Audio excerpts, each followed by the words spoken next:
Pay close attention. What you're about to see is Bible prophecy being fulfilled.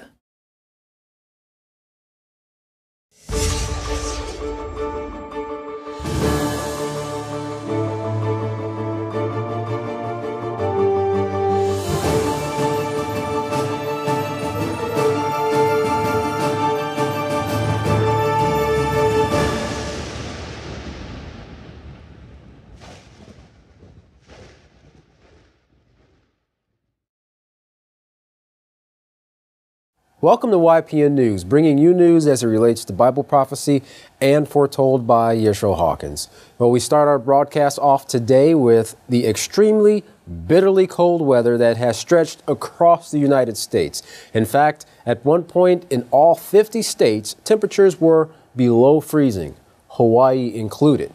The northeastern part of the United States was hit especially hard with lake effect snow, covering Buffalo, New York with over 51 inches of snow. Now, snowfall rates have been recorded at 4 to 5 inches per hour. And for this weather emergency, the National Guard has been called in to help with the rescue and cleanup efforts. Now, at one point, 100 miles of I-90 was shut down due to the torrential snowfall, with over 100 vehicles stranded, many of which had to leave with rescuers. Many roads were closed and travel bans were implemented. In fact, you could actually see the snow coming in from a higher elevation as that cold air passed right over the warm, moist waters of the Great Lakes, creating those massive amounts of snow. Now, one Buffalo, New York resident said, "I've lived in Buffalo all my life and have never seen anything like this." He said, "It's scary." I bet. Now, even a women's basketball team was stuck on the interstate for over 9 hours on their way home from a game in Pittsburgh. Interesting. Well, Buffalo wasn't the only place affected by the biblical proportions of snow. Michigan and Wisconsin were also hit hard. In fact, people posted pictures of walls of snow blocking their front doors, back doors, as well as garage doors. In Wisconsin, the snow filled the streets up to 6 feet high in some places, and this was all in 1 week. 10 cities had record low temperatures for this time of year, and in Louisville, Kentucky, the snow fell on Churchill Downs, a horse racing track, canceling horse racing for the first time in nearly 30 years. Well, Florida's morning temperatures were actually colder than temperatures in Washington's Fort Hood, 42 degrees compared to 44. Now, Catan, it's not much, only 2 degrees, but enough to get the nation's attention. Oh, yeah, I bet you. Well, our next report comes 180 degrees to all that snowfall and regarding the shortage of water and where to get more of it to supply the continually growing demand for our population, farming, and various industries. Well, many say that the next war will be fought over water. Others say that water is the new oil. The need for fresh water to drink and grow food has grown, as well as the need for sources of that water. That has drawn many to look down into the earth for groundwater supplies. In fact, so much groundwater is being drawn out of the ground that many water experts are saying we're in danger of creating a short supply of that source as well. In fact, some farmers, in order to keep their crops growing, are drilling wells over 1,200 feet deep at a cost of $250,000. Now, Catan, 1,200 feet deep. Wow. Now, those depths are deep enough to bury the Empire State Building with dirt left over to actually cover the top. Interesting. Farmers know that taking water out of the ground in such large amounts has a depleting effect, but they say it's either do that or let a fertile growing land turn into a desert. So what about when it rains, people ask? Doesn't that replenish the groundwater, you might say? Well, in shallow aquifers, rainwater can replenish supplies fairly quickly, while deeper ones, like I'm sure that 1,200 foot or so deep, those aquifers could take tens or even hundreds of years to replenish. Experts say water levels are at historic lows. In fact, in the last 2 years, they've seen water levels drop groundwater levels drop some 200 feet. Now, even the U.S. Director of National Intelligence warned in a 2012 report that, quote, Within 10 years, many countries important to the United States will experience water problems that will risk instability and state failure, and cited the possible use of water as a weapon or to further terrorist objectives. Now, in the past few years, so much groundwater has been pumped out that the land is actually sinking. As the water is drawn out, the land settles into those empty pockets. Now, currently, there are no regulations as to how much water can be pumped out of the ground as long as it's put to a beneficial use.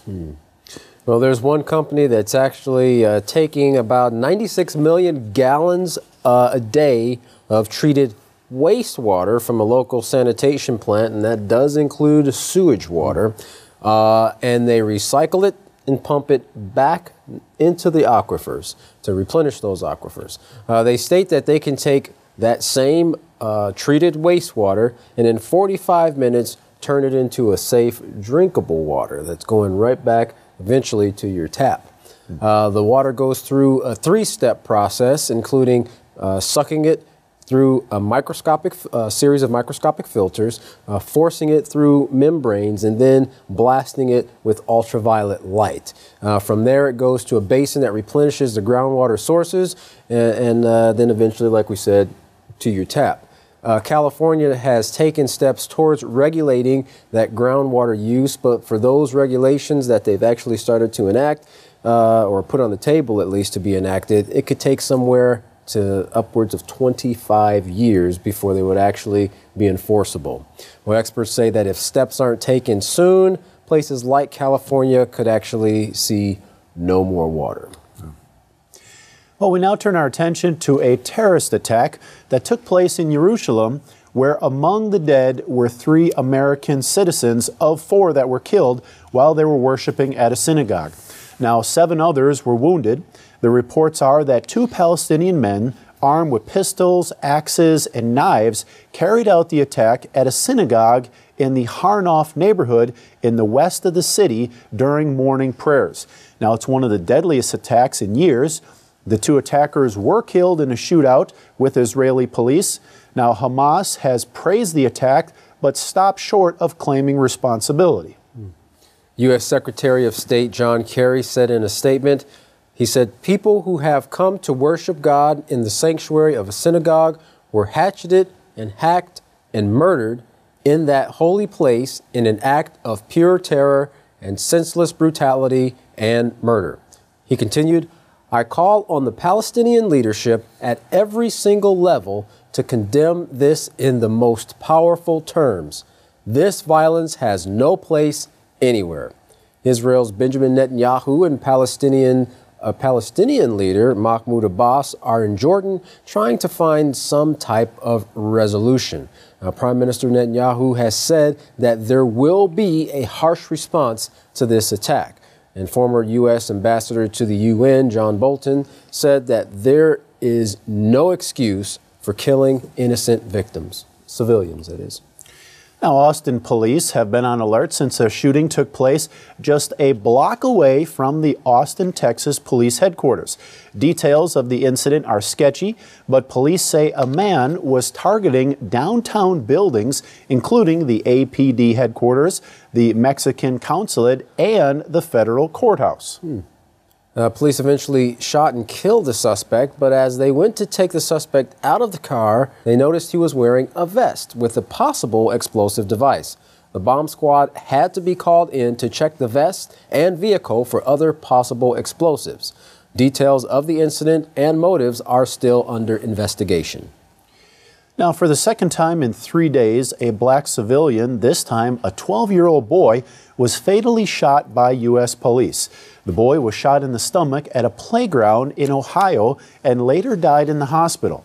Now, officers believed he was carrying a lethal firearm, which turned out to be an air gun that had the orange safety indicator on the end removed. The boy allegedly refused to put his hands in the air and instead reached into his waistband, which is when one of the officers fired. The police were responding to reports of a male brandishing a weapon at the playground. And before the boy was shot, the caller had twice told the 911 operator that the pistol was probably a fake. Well, we continue our coverage on the tumultuous state of police and relations, and we have YPN's Larry McGee with another report on this current spree of police shootings, and he has the latest details regarding the uprising that has been taking place, as you know, in Ferguson, Missouri. Larry, where has this recent shooting actually taken place? In this case, the shooting took place in New York City, where a newly inducted police officer fired upon an unarmed citizen. The police commissioner has acknowledged that the victim was absolutely innocent, calling the incident a tragedy, but not without offering the defense that the officer's weapon might have fired accidentally. The officers were reportedly patrolling the darkened stairway of one of the city's housing projects when they encountered the 28-year-old young man and took his life earlier this week.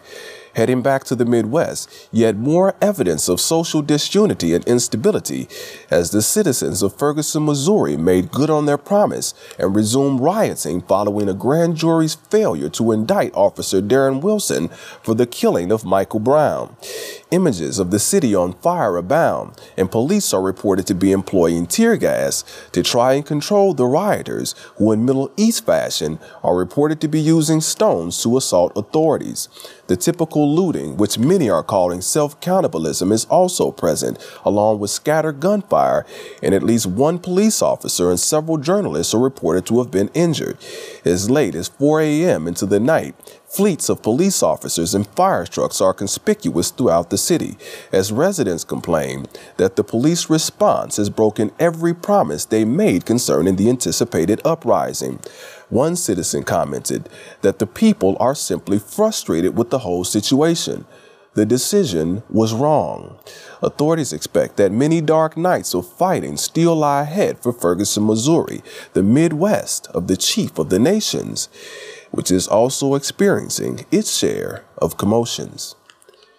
For YPN News, I'm Larry McGee. Katan Jeff, back to you. Well, it's sad to see that even with them already receiving a loss, as we've seen in many of these cases, that in Ferguson, they've actually added fuel to the fire and created a bigger conflict and actually are bringing their community downhill. They definitely need a peaceful solution. Absolutely. It's just making the situation even worse. That's right. Well, the waters may be drying up and the morality may be fading quickly, but what's not going anywhere is the everlasting, eternal words of Yeshua Hawkins. Now contact the House of Yahweh today and get the latest Prophetic Word magazine and monthly newsletter, where you'll find out information about the last generation, knowledge increased, and what a true saint is. Here's how. You can contact the House of Yahweh at P.O. Box 2498, Abilene, Texas 79604. You can call them at 1-800-613-9494 or visit them at any of their websites, www.yahweh.com, www.yeshuahawkins.com, or www.yahwehsbranch.com. You can email them at info@yahweh.com, and for all calls outside the United States, please call the number on your screen. Well, don't go anywhere. Up next, the inspired words of Yeshua Hawkins. From all of us here at YPN News, I'm Jeffrey Heimerman. And I'm Katan Alexander. Thanks for watching.